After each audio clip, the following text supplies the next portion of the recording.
안녕하세요. 이번 시간은 전 시간에 이어서 사이버 윤리에 관해서 공부해 보도록 하겠습니다. 자, 사이버 윤리. 이번 시간의 핵심 요소를 한번 또 확인해 보도록 하겠습니다.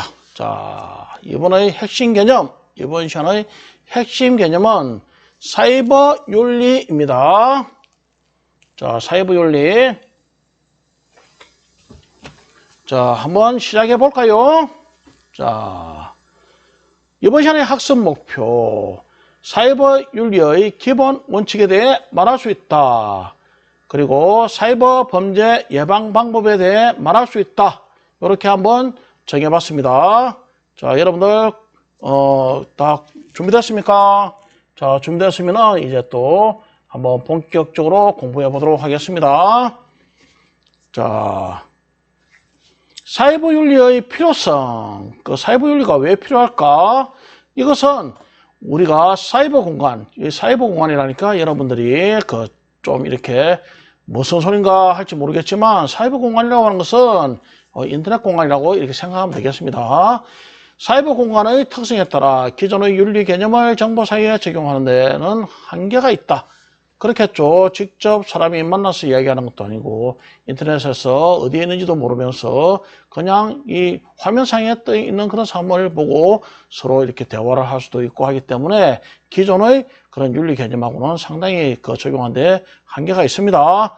자, 그리고 사이버 윤리를 기준으로 삼아 올바른 시민의식을 갖추고 기본 원칙을 실천하여 사이버 공간의 역기능을 예방하기 위해 노력해야 합니다.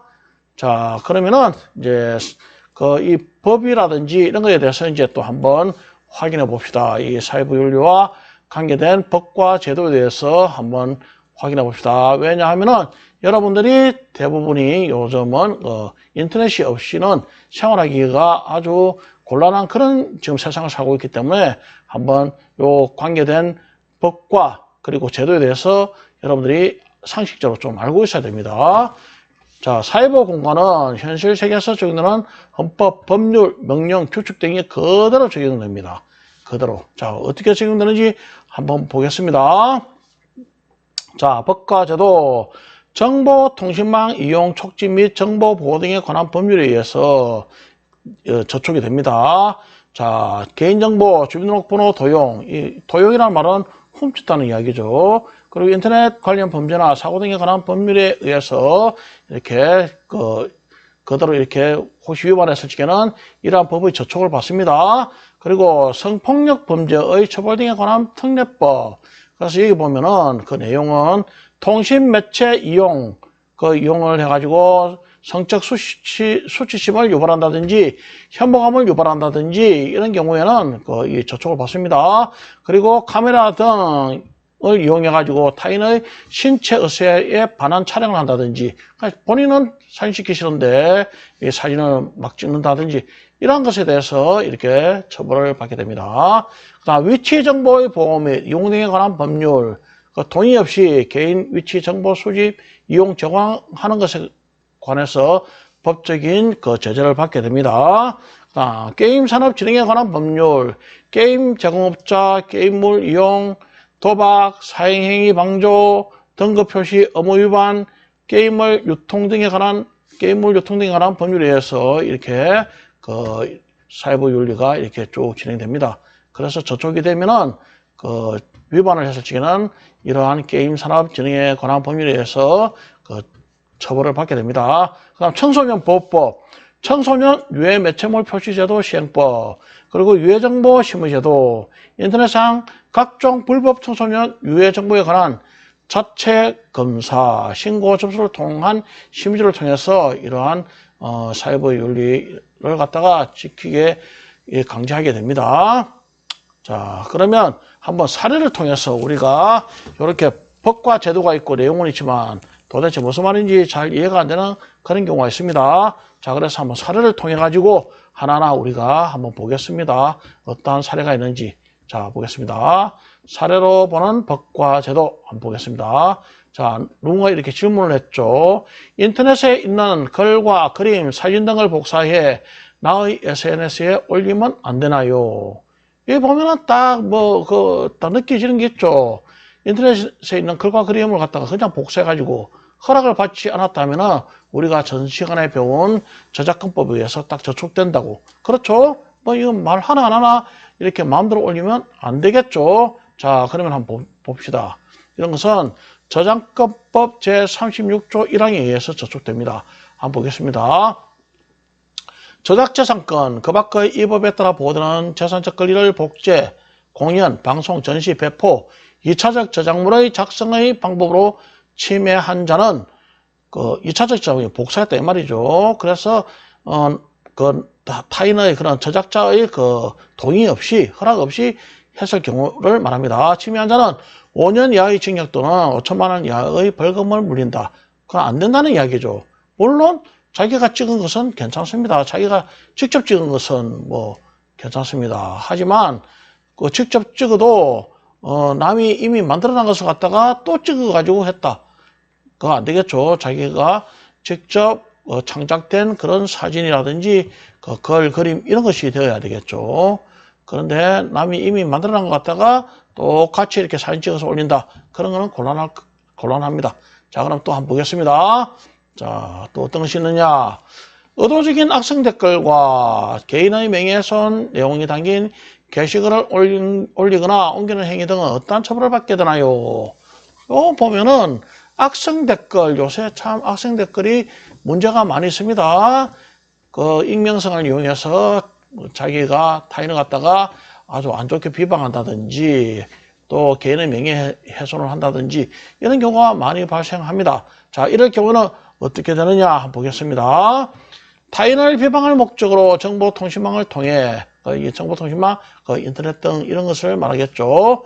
통해 공공연히 허위 사실을 적시하여 타인의 명예를 훼손한 자는 7년 이하의 징역 또는 5천만 원 이하의 벌금을 물린다. 악성 댓글 달고 재밌다고 할 것이 아니라 조심해야 됩니다. 괜히 나쁜 걸 올려가지고 상대방이 이렇게 사이버 경찰청이나 이런데 고소한다든지 고발하게 되면은 이러한 저작권법 제136조 제1항에 의해 가지고 처벌을 받게 됩니다. 그러니까 자기가 괜히 재밌다고 이렇게 장난삼아서 이렇게 사이버 공간에서 악성 댓글 단다든지 개인의 명예를 훼손한다든지 해서는 곤란하겠죠. 자, 그러면은 사이버 윤리의 기본 원칙에 대해서 우리가 한번 또 살펴보겠습니다. 사이버 윤리의 기본 원칙 한번 보겠습니다. 첫 번째, 존중의 원칙. 이는 뭐냐? 사이버 공간에서 나 자신이 존중받기 위해서는 상대방을 먼저 배려하고 존중하는 태도를 보여야 한다. 그렇겠죠? 자기가 먼저 남을 높여줘야지, 존댓말을 써줘야지 상대방도 존댓말로 이 답변을 줍니다. 자기는 반말로 이야기하는데 상대방이 존댓말 써주기를 바라는 것은 어불성설이겠죠. 그래서 서로가 존중을 하면서 서로가 사이버 공간에서 대화를 한다든지 해야 되겠죠. 이것이 이제 사이버 윤리의 기본 원칙 중에 첫 번째. 또 보겠습니다. 자, 정의의 원칙. 이건 뭐냐? 다른 사람의 기본적인 자유와 권리를 침해하지 말아야 하며 자신이 제공하는 정보에 대해 완전성과 공정성 등을 초회해야 한다. 그래야 되겠죠. 남을 갖다가 하지 마라든지 자기는 실컷 하고 이렇게 권리를 침해한다든지 하면 곤란하겠죠. 그리고 자기가 제공하는 정보에 대해서 아주 자기가 확인도 안 된 그런 정보를 제공해가지고 다른 사람이 폐를 본다든지 하면 곤란하겠죠. 그런 것은 자기가 눈으로 확인하고 직접 확인하지 않은 사항을 누가 그렇다더라 해가지고 인터넷상에 이렇게 글을 퍼나른다든지 옮긴다든지 또 자기가 적는다든지 하면 곤란하겠죠. 자, 그 다음 또 보겠습니다. 어떤 원칙이 있는가? 자, 책임의 원칙. 자신의 행동에 대해 책임을 져야 하며 책임질 수 없는 행동을 해서는 안 된다. 그렇죠. 자기가 실컷 잘못해놓고 나중에 몰라서 그랬다. 죄송하다. 이렇게 해서 끝난 문제가 아닙니다. 자기가 한 행동에 대해서는 자기가 책임을 져야 된다는 것이 바로 책임의 원칙입니다. 또 보겠습니다. 해악 금지의 원칙. 이는 뭐냐? 악을 행한다. 그런 뜻이겠죠. 나쁜 짓을 하는 것을 금지하는 원칙이 바로 해악금지 원칙입니다. 보겠습니다. 악성 프로그램 유포, 저작권 침해, 사이버 폭력 등과 같이 다른 사람에게 해를 주는 행위를 해서는 안 된다. 그렇게 돼 있죠. 맞습니다. 괜히 남한테 아주 피해가 가는 그런 행동을 해서는 안 됩니다. 그런 행위를 해서는 안 됩니다. 자, 그러면은 우리가 사이버 윤리의 그런 실천 방안에 대해서 한번 살펴보겠습니다. 어떻게 하면 될까? 그럼 이때까지 안 된다 이렇게 하면 안 된다 했는데 이제 어떻게 해야 될까요? 한번 보겠습니다. 자, 인터넷 검색을 할 때는 폭력적이거나 엄란한 내용은 검색하지 않는다. 그렇게 해야 되겠죠. 그 다음 신뢰할 수 없는 사이트에서 게시한 프로그램은 실행하거나 저장하지 않는다. 요렇게 하게 되면은 자기도 모르게 악성 코드가 이렇게 깔린다든지 해서 자기 컴퓨터가 아주 작동이 곤란하게 될 경우가 왕왕 발생할 수가 있습니다. 조심해야 됩니다. 그 다음 P2P 사이트를 이용할 때 이는 피어투피어죠. 개인과 개인 간에 서로 프로그램을 또는 소프트웨어를 업로드 다운로드하는 그런 사이트가 P2P인데 우리가 요즘 하는 그런 SNS 그런 것도 다 P2P가 됩니다. 자, 상용 소프트웨어를 업로드나 다운로드하지 않는다. 요것은 개인 간이라 하더라도 괜히 돈 주고 산 걸 갖다가 자기가 또 그냥 저작권자의 허락도 안 받고 업로드 한다든지 다운로드 한다든지 하면은 저작권법에 저촉되겠죠. 그 다음 불건전한 자료를 업로드나 다운로드 하지 않는다. 요 아주 조심해야 됩니다. 조심하고 하지 않아야 됩니다. 건전하지 않은 그런 자료를 업로드 다운로드 하면 곤란하겠죠. 자, 그 다음 소프트웨어를 사용할 때 정품 소프트웨어를 사용한다. 무료로 이렇게 친구가 산 그런 소프트웨어를 갖다가 그냥 저쪽에 다운로드 받는다든지 하게 되면은 다 저촉됩니다. 그 다음 소프트웨어를 라이선스에 맞게 사용한다. 그 다음 컴퓨터 게임을 할 때 함께 게임하는 사람들에게 경어를 사용한다. 서로 존댓말을 해서 서로 존중해 줘야 됩니다. 그 다음 불법적인 게임 아이템 거래는 하지 않는다. 이런 것은 기본적인 상식이 됩니다. 게임 시간을 정해놓고 이를 지키는 습관을 기른다. 게임을 하다 보면은 게임 중독이 된 그런 학생들을 가끔 볼 수가 있습니다. 자기가 이런 습관을 들여야 됩니다. 자기가 룰을 정해놓고 나는 오늘 2시간만 할 거야 하면 딱 2시간만 하고 과감하게 그만둔다든지 해야지 계속 자기를 절제하지 못하고 계속 하게 되면은 아주 나중에는 완전히 게임 페인이라고 하죠. 게임 페인이 될 수가 있습니다. 자, 그 다음 사이버 범죄 예방 방법. 여기 보면 경찰청 사이버 안전국에서 배포한 자료입니다.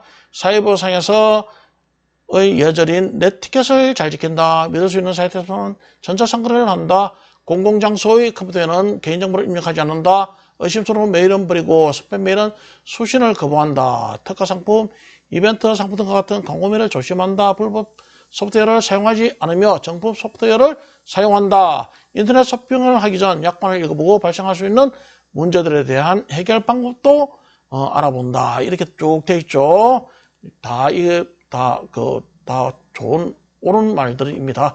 여러분들이 요 내용만 잘 지킨다면은 인터넷상에서 크게 불이익을 보지도 않고 제대로 된 그런 사이버 범죄에 대한 예방도 할 수가 있는 것입니다. 자, 이제 그러면 우리가 학습지를 통해 가지고 이제 또 한번 복습 겸 한번 얼만큼 자기가 알게 되는가 한번 보겠습니다. 첫 번째, 사이버 윤리의 기본 원칙에 대해 2가지만 말해보세요. 예, 좋습니다. 그 다음, 두 번째, 사이버 범죄 예방 방법에 대해 말해보세요. 자, 요거 여러분들이 잘 모르면은 앞부분에 다시 되돌려서 보면 되겠죠. 자, 한번 적어보세요. 자, 여러분 적었을 줄 믿고 한번 정답과 한번 맞춰보겠습니다. 정답. 자, 첫 번째, 사이버 윤리의 기본 원칙. 아까 앞부분에서 다 했습니다. 존중의 원칙, 정의 원칙, 책임 원칙, 해악금지 원칙 이렇게 있죠. 그 다음 사이버 범죄 예방 방법. 조금 전에 사이버 경찰청에서 쭉 배포한 것 여러분들이 보면 있습니다. 경찰청 사회부안전국에 있는 그 자료 그대로입니다. 그런 내용들을 한 2개 정도, 3개 정도는 알고 있어야 됩니다. 자, 그리고 다음 시간에는 자료와 정보에서 이제 2번째 단어로 넘어갑니다. 2번째 자료와 정보에서 자료와 정보의 표현, 효율적인 디지털 표현에 대해서 공부해 보도록 하겠습니다. 여러분, 공부하느라고 수고 많았습니다. 다음 시간에 효율적인 디지털 표현에 대해서 한번 또 선생님하고 공부해 보도록 하겠습니다. 수고했습니다.